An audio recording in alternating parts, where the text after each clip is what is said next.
Our mission, should we choose to accept it, is to protect Bob the end user. Now, to do that, we should start off with end user security awareness training so that Bob knows how to use his computer, knows what the risks are, and knows specifically what he is allowed and not allowed to do.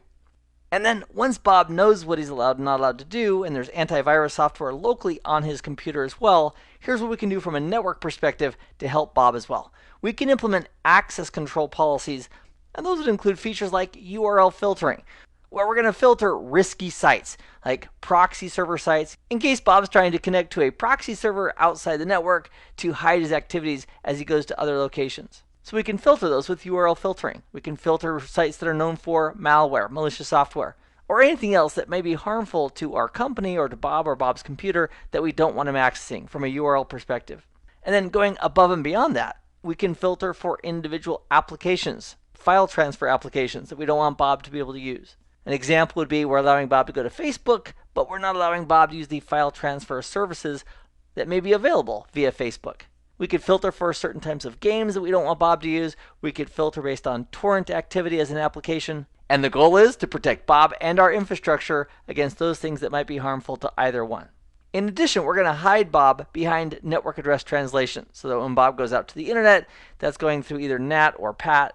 And the stateful table on the gateway is remembering those sessions and keeping track of them. So traffic on the outside cannot initiate connections into Bob, but Bob can make requests and the responses can come back in.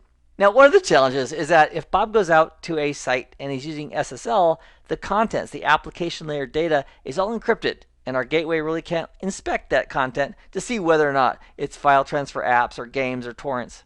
And so as a result, we'd also want to use HTTPS inspection so that the gateway can have a quick peek at the unencrypted data so it can look at the application layer and then make decisions based on that as well.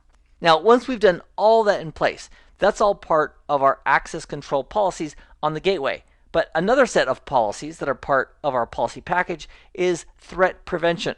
So if we have those blades enabled for threat prevention as part of our gateway, we can provide Bob even more protection, including antivirus. If Bob is downloading something that we can identify as a malicious piece of software, we can stop it right there at the gateway.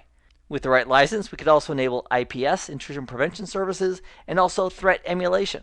And that way, if Bob is downloading a file, even if it's not a well-known attack, maybe we have a malicious piece of code that is polymorphic or it's a zero-day attack, with threat emulation, Checkpoint can put that in a sandbox and then analyze it to help make the decision whether or not this software is malicious that Bob's about to download.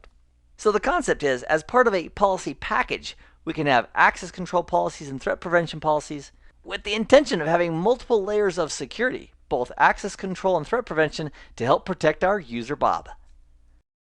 In this nugget, we've taken a look at how a policy package could include both access control and threat prevention to enforce our security policy. I hope this has been informative for you, and I'd like to thank you for viewing.